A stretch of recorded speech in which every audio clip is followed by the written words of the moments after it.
All right, welcome back. It is now 16 minutes past 9 a.m. The last hour, I almost said 9 p.m.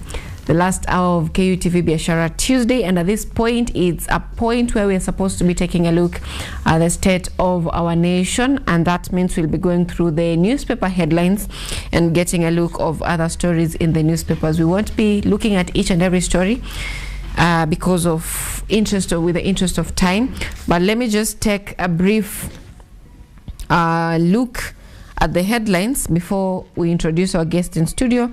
We have The Star saying Ruto plots to split opposition, targets Kalonzo and Wamalwa, story on page 6. We have story page 4-5, how Natembea's Rise could withdraw Ruto's 2027 game plan.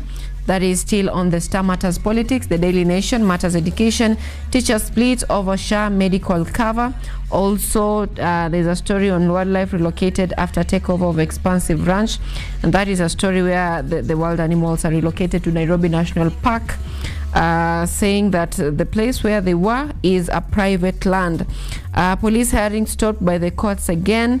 That story still on The Daily Nation, why Trump's deputy won't be coming to Kenya. That story is on page 8 of The Daily Nation. And an important part which we will not fail to mention is on The Healthy Nation, where they're saying Nairobi's rising youth suicide, and it is reported that around 30 youths commit suicide daily in Nairobi due to unemployment and hopelessness. On The Standard, Principles from Hell, and this talks about the Teacher Service Commission being unfair, or rather ignoring the teachers' welfare, leading to resignations being sent, and this talks about the unfair promotions and all that. So that story is given prominence on The Standard. Those are the headlines that you're having this morning right here on Biashara Tuesday for the newspaper review. Joining me this morning are two gentlemen, Duncan and Ojwang. I'd like to begin from my immediate. Please say hi to Kenyans. Good morning, everyone. Ojwang, mtoto wa Mariam, Senior Warrant Officer 1, Communications Expert, Community Leader, Peace, Inclusivity and Sustainability Advocate. Nimekam kuendeleza, as we are doing the State of the Nation, I do it in line with the Constitution. It's a copy from Greco through Uraia Trust, and I hope it will guide us. Nimeangalia hapa hivi on The Daily Nation, teachers split over Shah medical cover, and what they are citing as their reason for not joining Shah is lack of public participation. Tutakuwa tukiangalia on Article 10. Maybe tukiangalia. All right, Duncan. Yes, thank you so much. Good morning. I'm Duncan Agisa. I'm a journalist by profession, and I'm glad to be here so that we discuss the current events happening in the country. Karibu tena. All right, now I don't know where we should begin from. Matters Politics, no Matters, because education is taking two newspapers. Let's begin from that. That is on The Standard.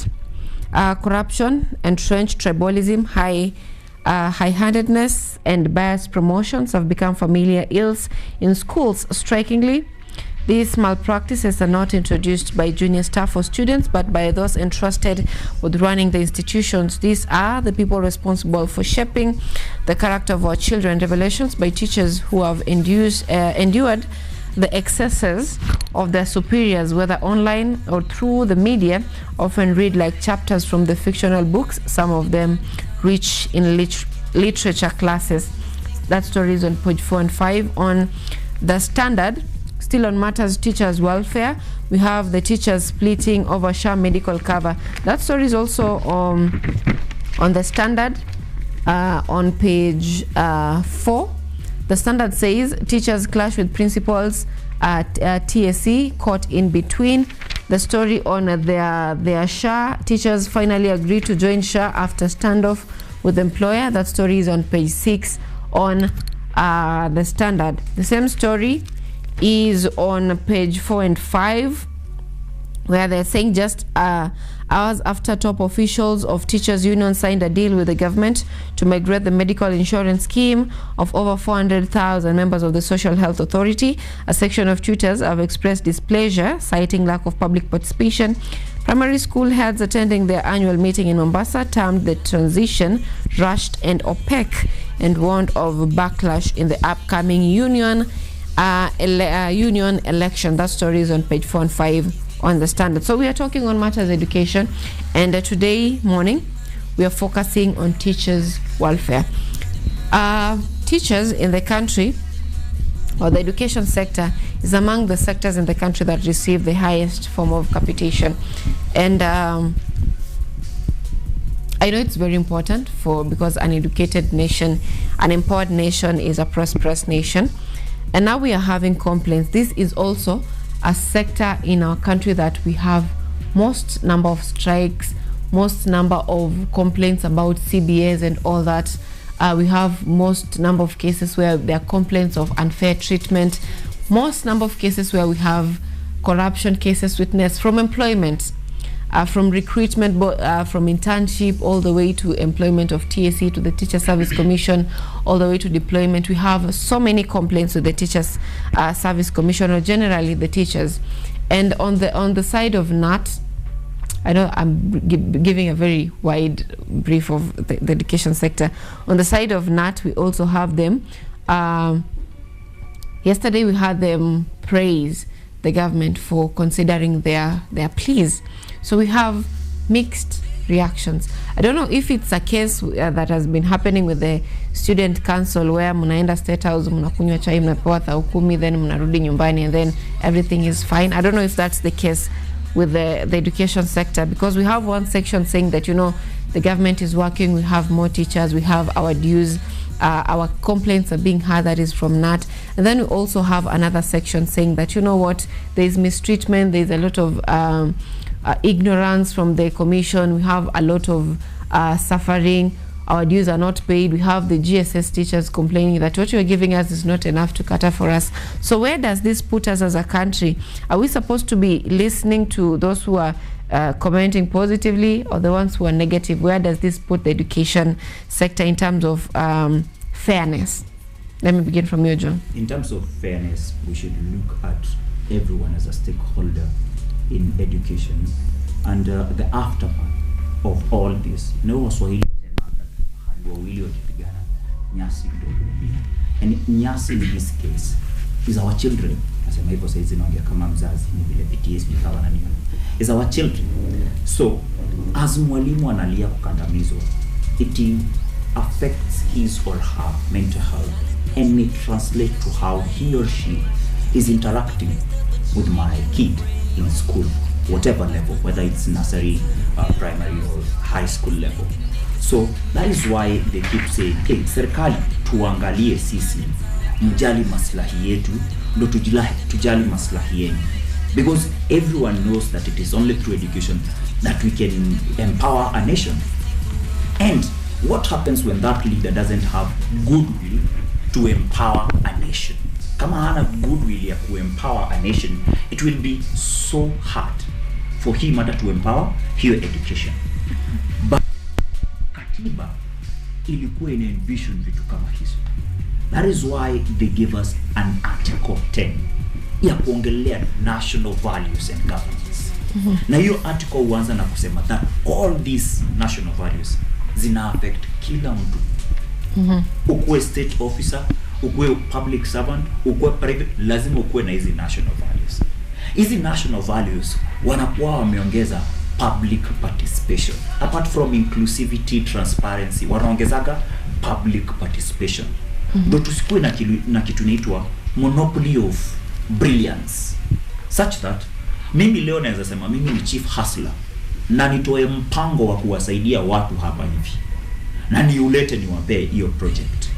Hiyo project before nifanye hivyo, katiba inaniambia nafaa kukuja kwako nikuambie tuko na huu mpango, public participation ianze. Si we are a democratic country. Tukikubali ni sawa, tukikataa ni sawa. In fact, hata hiyo katiba yenyewe 205 Wakenya waliikataa. That was after in the year 2000 Wakenya kusema wanataka katiba yao. Wakaweka mhindi kwa jina Yashpal Gai, akakuja kwa ground, akauliza watu mngetaka katiba inakaaje, na ikatengenezwa, ikaitwa Bomas contract, a Bomas draft. Lakini 204-205, the president who is praised today as the best president, hata mimi namtambua yeye, walikaa chini wakasema wata alter hii katiba na wakaita wako draft, and people like Baba wakasema no, kuna kitu inaitwa public participation, ni sawa, iko fiti na sisi tunaitaka. Wakakataa hadi hiyo kati in 2005. In 2010 wali make sure that everything you want as a government, pitishia public participation. Ndio maana kuna walimu wanasema sisi hatuko sawa kuingia SHA.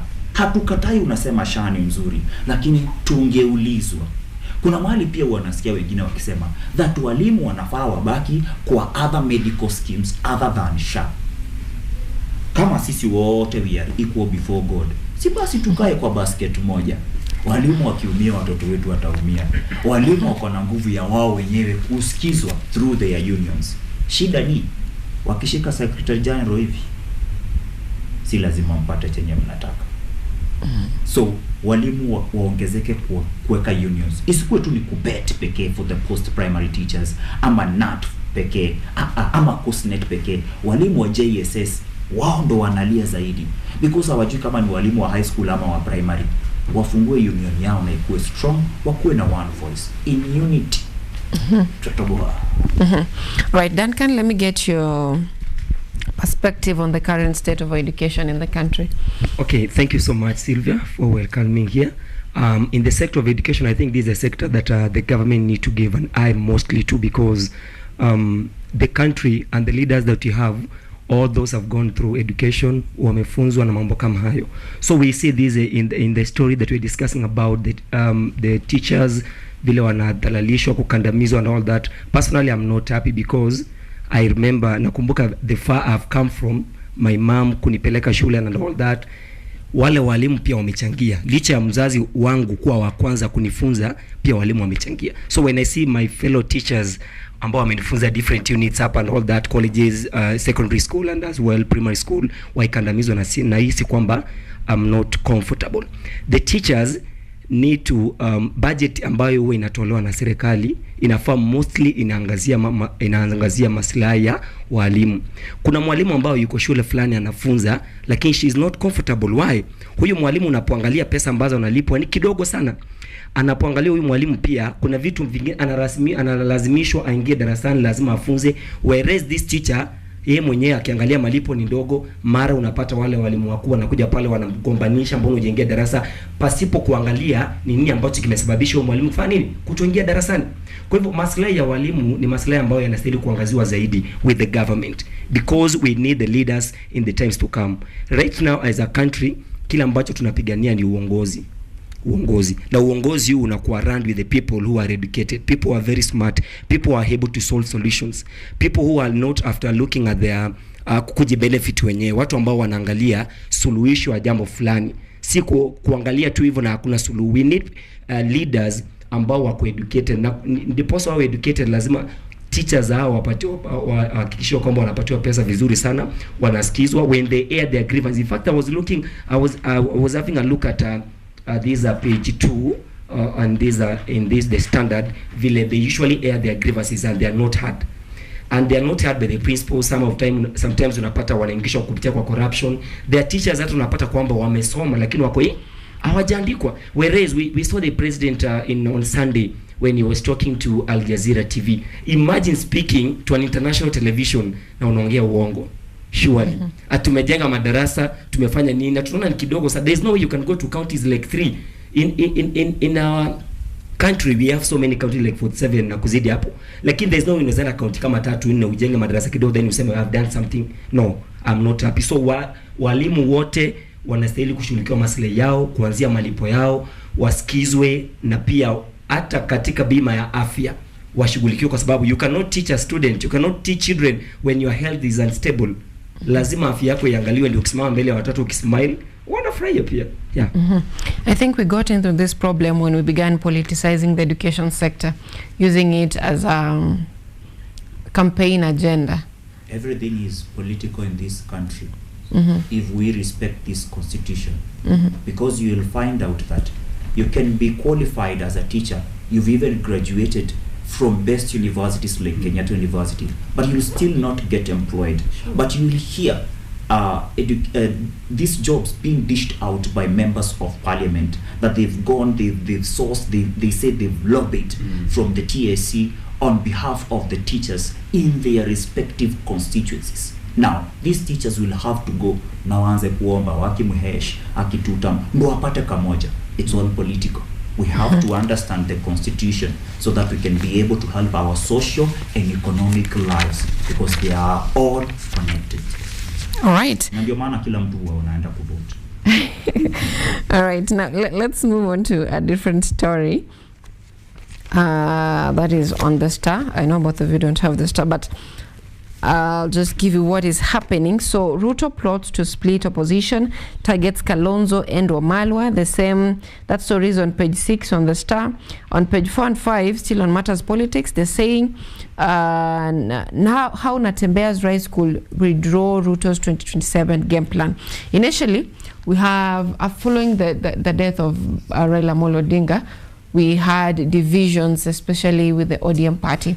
And now this is kind of splitting ODM votes, because the coastal region has around 2 million votes.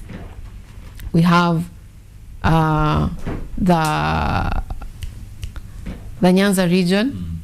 We have, yes, the Lake region. We have the Western region. The Western region now, it's having ni kama kukona 2 kingpins rising. So we have wenye wanafuata Tutam, the likes of wenye wanafuata Weta, Mudavadi and all that. And now we have a rising boy. Kuna kijana ana rise mta, anaitwa Natembea, and is really bringing tumbo joto kwa serikali ya sasa. And then we have the Eugene Wamalwa faction. So we have the fight of the regions. It's a regional fight, and according to the Star, Star has been on record for accusing President William Ruto of using divide and rule tactics. I don't understand Star editors, but then they're on record of having saying that President William Ruto is going to be using divide and rule tactics to spearhead his win come 2027.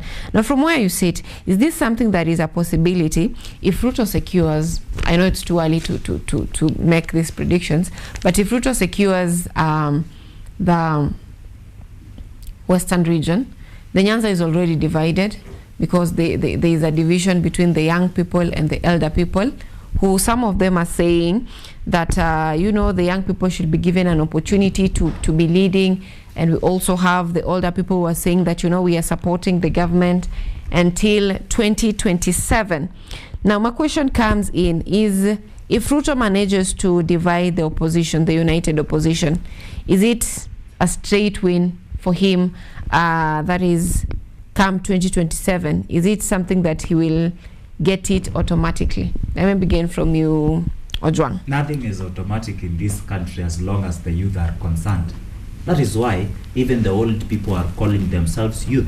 You've heard time and again Dr. Oburu Odinga being called youth leader, because everyone wants to align and resonate with the youth. Kwa nini? Youth ndo wanaumia sana, lakini wazee ndo wanatulilia on our behalf. Sasa inakaaga kama wao ndo kusema pale hivyo. That's why the president today would say that to split votes anahitaji Kalonzo, to split votes anahitaji mtu fulani. Anasahau sio kila mtu anafuata hawa watu. But it's a good thing if he tries, because everyone is saying they are united against Ruto in 2027, while kwa ground bado see the same. Ruto will have his votes. Whether he splits the wenyewe, he will have his votes. But there are also those votes he has lost. He went to power through UDA with a very powerful DP then, Rigathi Gachagua. Rigathi Gachagua says if he was able to make William Ruto a president in 2022, imagine what he will be able to do in 2027 when he has a party, when he has tested the writing of the history. It has gone down in history as the second deputy president of this country, and more money. And if you want to thrive in this country politically, you must be somewhere in opposition. That is why There are people who have always thrived in politics because of either abusing Baba or supporting Baba. And everyone is somewhere now trying to read books. Watu wanaanza kusoma ndo wajue, okay, sasa juu Baba yuko, tutakuwa tukisema nini? And the narrative of Baba alisema is dying down. Because hata videos zimeanza kusurface za 2023, Baba once said that we are supposed to support Kalonzo. 2023, Baba once said that even if President Ruto is given 100 years, he cannot change. So as easy videos inakam ziki rise, due internet never forgets, then whatever mileage President Ruto was getting because of being a friend of Baba or being somewhere around Baba will not work. There have been even talks of him to ditch UDA, fold it, and join ODM because he's one of the founding members. And they are saying that what will be happening then is that UDA will have folded. But because of branding, ODM cannot be called UDA, but it is still UDA. Those are things that Dr. Buru Odinga is worried about. Siaya Governor James Orengo is worried about, because inaonekana 2027 hakutakuwa na UDA, kutakuwa na ODM. And ODM now for the very first time will be chama watu wanashindana nacho. And ODM, unlike all the other, kuna UGM, unlike all the other parties except UGM, is a movement. A movement that was of the people, formed by the people, in resistance in the year 2005 wakikataa katiba before tupate gani hii ya 2010. And now sasa hao bado hawana president, wanataka president na ndio wanapigwa. ODM lazima itakatika. You've heard senator from Kisii Richard Onyancha saying that he will quit ODM if Matiang'i says so.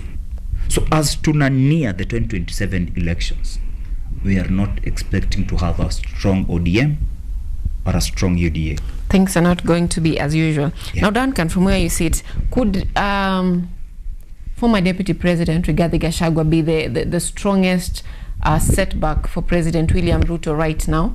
Because from where we sit, from all these alignments and wanting to join ODM, because Ruto will also be attending the delegation in Mombasa as a founding member. So could Rigathi Gachagua be the strongest threat to him right now in opposition? Because probably all the others can be bagged. Wengine watu wanaweza Ruto atafika bei. Asante sana. Nianze kwa kusema kwamba the opposition party iko na haki ya kuweza kupaza sauti yake. In the constitution hata pia inaruhusu kwamba chama cha upinzani kina uwezo wa kuweza kurekebisha kile chama ambacho kipo katika uongozi. Kwa mfano, tunaona kiongozi wa upinzani ambaye tunasema Rigathi Gachagua anajaribu kuongea ukweli, na siku zote unapoona katika hafla zote ambazo anaenda, he is trying to rectify na kucorrect serikali na wale ambao ni viongozi pale katika mambo yanastahili kufanyika.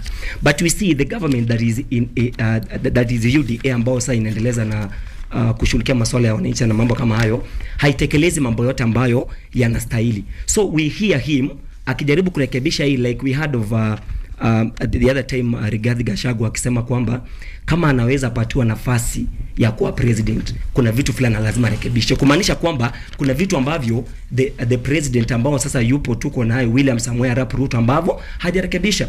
So he is a biggest threat kwa Ruto sana, na sasa hizi bedhe Ruto ameanza kuwa na ile hali ya uoga fulani hivi, kwa sababu kuna uwezekano kwanza vile ambavyo wanapigiwa debe na aliyekuwa rais wa 4 Uhuru Kenyatta. Say we've seen Uhuru Kenyatta akijaribu ku back up Rigathi Gachagua. Why do you think that? Uhuru is from the mountain. Tuko pamoja, Uhuru is from the mountain na pamoja Rigathi is from the mountain. Ndiposa Ruto huyu aweze kupata kura pale kutoka kwenye mlima, lazima aweze kuconsider matamshi yake. We had him akituambia we are average thinkers. Sasa kumaanisha you kututukana already. He's insulting us. And I believe being a leader, how can you insult us? Kumaanisha bado as a country, as a president or as leaders hatujaelewa bado what leadership is. Leadership is not all about insulting. Because how can you insult me na nataka unisaidie mahali fulani and all that. So nikijaribu kukuambia ukweli unajaribu kuniinsult. So this guy by the way naona is very right, and the way is being backed up by Uhuru Kenyatta, kuna vile uenda wataangusha hichi chama cha UDA and ODM will stand. Lakini sasa shida ni kwamba ODM pia ndio uweze kusimama, lazima huyu tunaita Daktari Oburu Oginga Odinga walisema kwamba wanataka deputy aweze kutoka katika ODM, na tukiangalia vizuri kama ni Oburu anaweza patiwa, Oburu kiangalia bado kidogo ni mzee, hata waweza kunini. So tunataka kijana like Babu Owino, kijana ambaye anaweza kusema, but now Babu shida yake ni kwamba ni mtu mwenye anaongea sana. I get that, but then ni mtu ambao vijana wanapenda sana, because hata unapoangalia siasa zake hapa kule, he has been a member of East Embakasi. Tunaona kazi ambayo amefanya, barabara amejenga pale. So I think we need a good party, we need a good leader ambaye anaweza tuongoza, anaweza sikiliza wananchi and all that. So Rigathi ako on the right track. Mimi naweza mpigia debe kabisa, haendelee kukosoa serikali sababu ni right yake, na asinyamazishwe hata kidogo kabisa, kwa sababu this guy there's no way he can abuse us as the average thinkers. Hiyo ni vibaya kabisa. Alafu anaenda on air anajaribu kujipigia debe kwamba ikuja katika sekta ya elimu, sekta ya nini amefanya nini, uchumi, mambo kama hayo. Uongo tupu. There's a difference between saying the truth and being reckless with your words. So for Rigathi Gachagua, he might be saying the truth, but then as a symbol, if he's eyeing the position of being in leadership, I tend to believe that this needs to be with a little bit of elegance or a little bit of, respect, even as you accuse someone. Because from where I sit, how this comes out, it comes out as an insult to the symbol of power. So is this just politics and every leader is insulting to the other leaders, or is it something that is a personal character that maybe someone can overlook and say that, Rigathi is probably a good candidate because of that? Rigathi Gachagua was the former deputy president. Sindo? Na tunaangalia wakati ambapo alikuwa he was the deputy president, alikuwa akiongea tu, alikuwa tu akiwa sawa, ametulia kabisa and all that. The reason as to why unapata sometimes anaongea, unajua sometimes hata wewe Sylvia ukiwa umekasirika there are some words you can say, lakini si ati kuna ile you ought to trim your words in a way. The reason as to why huyu jamaa huwa anakasirika sana, it's because of the poor leadership. So akijaribu kuongea, yes, as a leader there's a way you're supposed to talk, lakini in other ways unaangalia vile unatreatiwa. Is it really poor leadership ama ni hasira ya kutolewa kwa serikali? Si mambo na hasira. By the way, ukiangalia if you look at Rigathi Gachagua is a person ambaye ni very prominent, mtu ambaye amejulikana ni mtu ambaye anajulikana umma sana, kazi ambayo amefanya and all that. So sioni kama ni hasira. Ingekuwa ni hasira hata angekuwa na nini, hizi kuwa ni hasira. It can't be that way. It can't be. I beg to differ, but then let's move on. Let me ask you, Juang, a question that the Stars asked this morning. This is with regards to Ruto attending the ODM Big Day. The Star is asking, goodwill or opportunistic? It's both. But it is more being opportunistic. Why is it a goodwill? He has the right, because we talked about public participation. I was tempted to read Article 10. Nikaona ni ndefu, but I can do at least clause 2A. Clause 2A. The national values and principles of governance include patriotism. He claims he's patriotic to the party because he's a founding member. That is true. The fact that he left doesn't mean he didn't love ODM. In fact, it was through Pentagon that he left. It was a disciplinary action. Ni ODM ilisema, kijana, for good. So, akitaka kurudi home, si anaweza rudi akitaka. National unity. Kama akona national unity na ana ticket ya ODM juu, UDM anze inaisha. UDA hata kale kamguu kana kuwa kamebaki pale, siku hizi wanaweka wheelchair juu ya ile story ya kushoot mguu. So ataenda huko. Sharing and devolution of power, lazima ajifeel ako pamoja na watu wa Mombasa. Saizi kisiasa wanajaribu kutuuzia that Mombasa ni ngome ya ODM. So rais na gavana Abdul Samad hawatasema wako pale kisiasa, watasema wako pale juu ya hiyo spirit of devolution na maswala kama hayo. But why is that being an opportunist? How is that being an opportunist? We are supposed to make all parties be independent. That wewe ufai kuje kwa chama chetu with an intention of kutumalizia chama. Watu wa ODM wamelia time and again. Wallahi kijana akirudi chungwa kimeisha. We've heard, tumeongelea kuhusu kuongea ukweli sometimes na kuongea vibaya sometimes kwake kiongozi aliyekuwa DP Rigathi Gachagua.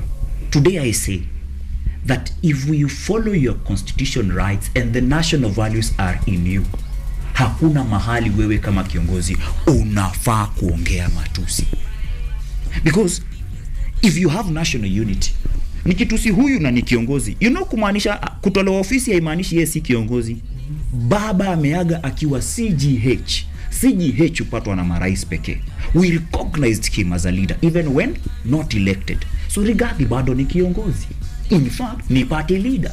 So yeye kama kiongozi akitusi huyu kiongozi mwingine, si watu wake watakasirika? Where is national unity there? Such things ndio zinafanya mpaka former president Uhuru Kenyatta anatem SG wake na kila mtu mwenye ni mpiaro katika chama cha Jubilee. Anaambia it's good to criticize, but usitusi mtu. We do criticize. Mimi I criticize the government. But hakuna mtu anaweza nisimamisha kizimbani, unjua ulinitusi.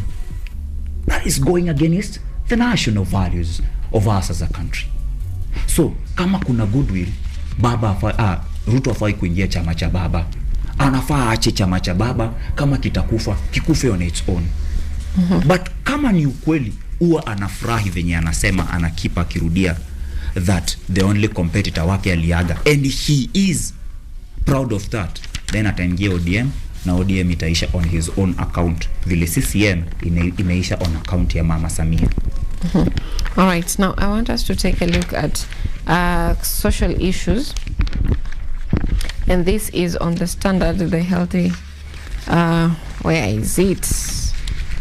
Not the Standard, the Daily Nation, Healthy Nation, and they're talking about a story where they're saying Nairobi's rising youth suicides behind the cold doors of Nairobi Funeral Home. A generation's dreams are ending, with over 30 suicide cases recorded weekly. Health officials are sounding an alarm over the mental health crisis that's claiming the lives of young people crushed by unemployment and hopelessness. On the Healthy Nation, that story is on page 4 and 5, and they're talking, they have given statistics. Suicide cases between 2018 and 2021 has been on a rising trajectory, with 2021 having the highest number. Between the number of people arrested for attempting to die by suicide between 2015 and 2020 has been rising, the highest number being on 2017, and the male are recording the highest number of suicide cases or attempts of suicide cases. Remember, there was this rule that the court that was brought forth that attempted suicide should be treated as a criminal offense, and the psychologists argue that attempted suicide should be treated like a mental health disease or a condition. So due to the cost of living, with everything, kuna wengine hata ni asira ya Manchester United, but then there are several cases that are contributing to a rise of mental health crisis in the country. I want us to talk a little bit about mental health and your perspective of it and how this should be handled, and misconceptions about it. Let me begin from you, Duncan. Yeah, thank you so much, Sylvia. Talking about mental health, it's an issue that ought to be watched upon and also taken a look upon, mostly because umesema kwamba many youths are committing suicide and all that, and others are attempting. Okay, to me, first of all, niseme kwamba sio halali mtu kuweza kujaribu kujitia kitanzi, na pia sio vizuri kuweza kujitoa uhai. Lakini sasa tuweza kuangalia what is this thing that is making these youths to do what, to commit suicide, because you've highlighted that the highest number of those who have done that are the males, who are the men. Sasa niseme kwamba I think kile ambacho kinakosa pale ni ule ushauri. What is this that is making these youths to commit suicide? Hawajapata yale maelekezo, hawajafunzwa vizuri jinsi ya kufanya nini, ya kuishi katika maisha. Inaitwa kuna yale mafunzo ambayo vijana wanastahili kupatiwa. lakini mostly also what really contributes is because of the poor economy. Unapata kwamba hakuna kazi. Unapata youths wanatamak, others are educated, wamemaliza masomo vizuri kabisa, but then there are no jobs. So unapata these youths wanafaa waitwe kwenye conference pamoja, wakae chini waelezewe kwamba kuko hivi na hivi na hivi na hivi, and pia the government has a role to play, especially in educating these youths, telling them the importance of being patient, you know, creating job employment opportunities for them and all that. But then the other thing that really contributes to these youths committing to suicide and as well attempting to do so, it's because of wanaweka. For example, let me talk about politics. You find these youths, unapata they are much into politics. They are supporting someone na moyo wao wote, kila kitu kabisa. You know, politics is not a game that you're supposed to put it in your heart. Inafaa yeye kwa miguu, because politics by the way inaweza affect, inaweza fanya ujinyonge. So you need to understand that politics is a game ambayo mpira udunda. It's either this one takes or this one takes. Wewe ule mtu ambaye unampigia debe hakujui, it's your right, yes, to vote and all that, to air your grievances and all that, but then yule mtu hakujui. So usiweke siasa sana into much into nini. The other thing is about sports. Unapata mtu ana support a team like the one you've said about Man U maybe and all that. Unapata kama haijashinda, unasema kwamba mbona na nafasi gani ya kuishi, anajinyonga and all that. So youths mimi nasema kwa youths kwamba tuende pole pole bana. Kumbuka kuna maisha marefu sana. Hujakula ugali vizuri, uko na ndoto yako ambayo hujatimiza, hujapata mke bado, familia nzuri kabisa, hujatimiza ndoto yako vizuri. And then the other thing, koti nafaa ichukue hatua kwa kweli. Mtu hafai attempt kujinyonga, kwa sababu hata kwa Biblia imekataa. It's very sinful. It's very sinful. So let's understand the country we are living in, tujua kwamba we are headed to the general election 2027. So let's live a life that is full of hope that things will change. Things will change. But above all, let the government have people, motivational speakers, mentors who can call for the youths, wakalishe chini waelekeze njia ya kuishi and all that. Yeah. All right. Now, Ojong, from where you sit, what do you think about these rising cases of suicide? It's a worldwide crisis. As a youth, I'm saddened by subtitles or subheadlines like lost hopes, lost lives, the stories. Na hapo chini nasikia mtu kama Peter Kibuga mwenye ni mzee akielezea the grief and anguish yenye huwa inajaa kwa maisha ya hizi familia zikikuja kuchukua miili ya vijana wao. Hawa vijana hawafi ama hawajitii kitanzi juu ni wajinga. Wamesoma, wako na kozi bora, lakini hawana kazi. Wanasema some of the reasons they are committing suicide is lack of jobs. Jobs zinatoka wapi? Nani upeana kazi? Wakati saizi tunaishi katika serikali ambayo ilituambia kazi ni kazi. Na wakasema wako nyuma na mahasla, wako mbele na mahasla. Mahasla wakilia wanalia bega kwa bega. We never knew that it is begging. Tulidhani ni shoulder to shoulder. But we as the youth, it's a time we are supposed to be awakened.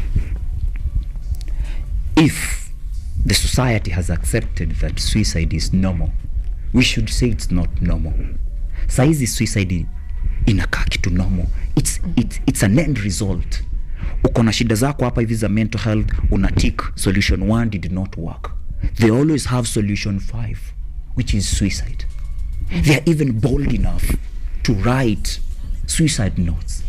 A journalist like myself, a youth like myself, went to Mombasa away from home and wrote to the dad, I've tried my best. Tuache binafsi vijana. Ni sawa tunaumia, lakini tuache binafsi. Unapojua wewe kama solution number 5, kwa nini unakataa kuuliza mwenzako kuhusu solution number 6, number 7 au number 8? Ongea tusikie. Shida yetu ni hata ukikuja unataka huyu kuongeleshe, we really don't listen. I've seen people attend counseling sessions, therapy sessions, and still end their lives by tablets. Inamaanisha huku kuongea kunaweza kosa. So tunahitaji tuache ubinafsi. Kama wewe ni Mkristo, chukua Biblia. Kama wewe ni Muislamu, chukua Quran. Angalia jinsi unaweza wasaidia watu wa kwenyu. Think about their problems and how we can approach this in 2027. Kama hakuna kazi tutatoa wapi? Hazikuji. Ni tuondoe serikali ambayo haitupei kazi, tuweke yenye iko naka. Kuna wakati wasanii walikuwa wamekasirika sana mitandaoni baada ya rais kusema anatutafutia kazi in the name of majuu. Kama hakuna kazi kwa nchi yetu, si yeye aende majuu, tulete mwingine mwenye ataweza kututafutia kazi hapa kwetu. Hata hiyo majuu hatujawahi enda. All right. I hear you. And I would like for you to pick, both of you to pick a story each that you'll have remarks on those story, and that still as you'll pick the stories still on matters of suicide and all that. For me it's kuacha roho ifanye kazi yake, mwili ifanye kazi yake, because some of them zinaletwa na maneno ya kuweka roho ifanye kazi ya kupenda watu. So wacha roho ifanye kazi yake, ipump damu. All right, now for the stories that you've picked, let me begin from you, Duncan. A story of choice that you've picked and remarks on the same. Yep, thank you so much. There's a story that has really saddened me so much when I was having a look at it in the morning. This is the story about Kenya's mourning the death of the musician ambaye alikuwa ni wa injili, nyimbo za injili, Betty Bayo, ambaye aliweza kuaga akiwa katika hospitali ya rufaa ya Kenyatta National Hospital. But as a country I feel like tumepoteza mtu ambaye ni maana sana, mwanamuziki ambaye alikuwa amecheza nyimbo ambazo zinatia nguvu sana, nyimbo ambazo zinaelimisha hata katika jamii, kwa sababu kila ambacho tumezungumzia kuhusu kujitia kitanzi, naamini kwamba kijana kama anaweza jiingiza katika usanii kama huu, kuimba nyimbo za injili ama kutenga muda kusikiza nyimbo kama hizi, zitamtia moyo na hata apate ile yale mafikira kufanya nini, wacha nichukue kama ni jinyonge. Ukiangalia wimbo wa Betty Bayo, kuna wimbo ambao niliweza kuangalia pale maneno ya kinywa changu wacha yatawaliwe na wewe bwa. You see, by the way, if I connect this with the politics, I think we need to mind how we talk. There's a way you can talk na interfere with someone's reputation. Are we together? So naangalia muziki na naona kwamba tumepoteza mtu ambaye ni wa maana sana, lakini tuseme kwamba Mungu aweze kumpumzisha vizuri sana, tupatane wakati mmoja. Na pia on the same note, tuliona kwamba kanisa la Katoliki katika kaunti ya Kakamega pia iliweza kumpoteza askofu ambaye alikuwa ni Sulumeti. Kwa hivyo tunaona kwamba kwa siku moja tumepoteza watu ambao ni wa muhimu sana. Na pia katika jamii kuna wale ambao hatujapata kuelezewa hapa, lakini watu wengi wamepotea. But let's thank God for every day. Tukiamka asubuhi, tupige dua, tumshukuru Mungu, na tusije kuwa watu ambao kila wakati tunataka mambo ati tunalalamika kila wakati, kulalamika. Sometimes give thanks, because kupumua ni it was no guarantee that Silver you will be here. Sasa ungepumua, watu wengi wanatoka wanagonga na gari, wanaumia and all that. Let's thank God and let's do what is positive. Let's take things positive, because if you take things negative, then that means kila kitu tunafanya negative, tunaongea negative. Let's think things positive and have hope that things will work. Yep, Ojwang, in a minute, please. Asante sana. Hata mimi niseme rest in peace to Betty Bayo na Bishop Sulumeti. As a young boy nilikuwa namsikiza sana manzee akiimba 11th hour, akikuja akipanda, akiolewa na Kanyare, wakiachana, all these dramas. She had never forgotten her purpose. That bado mahali kwa nyumba watu wamejifungia, walikuwa wanasikiza muziki wake na wanakuwa uplifted na wanafanya vitu zingine. Hata sadi walikosa kujiua juu walisikiza maybe ngoma zake 11th hour, that in the 11th hour Mungu atakuja na atakubariki. My story nataka nipick iko kwa Daily Nation. Inaongea kuhusu stolen identities and shattered lives, how Kenyans are trapped in rising fraud wave.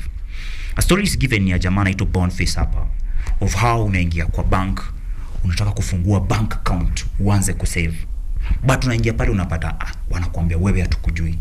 Kwa nini? There is someone else who is registered in your details.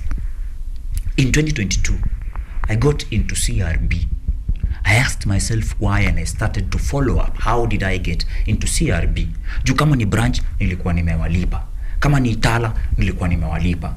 And then nafika pale kwa Safaricom napata niko na another line ya 0702. Na hii line hata ilikuwa na mshwari imesave. Limit ikapanda, ile limit alisikia hii do iko fiti, akakopa hiyo na akatupa line. Here I am unsupposed to pay that. Okay. I'm requesting vijana wenzetu sote tukuwe na goodwill. Enemy ni poverty, enemy si mimi. Na mimi bado nafaa nielewe how do I keep myself secure, 2 steps verification factor na vitu kama hizo ndo identity siende. All right. Thank you so much, gentlemen, for making time for us this morning. Muda umetupa kisogo, I'm sure mmesikia kengele, kikikirizo, kengele cha KU. That brings us to the end of Biashara Tuesday on this 11th day of November 2025. Until next time, it's bye from us. My name is Anyango Sylvia. See you next time.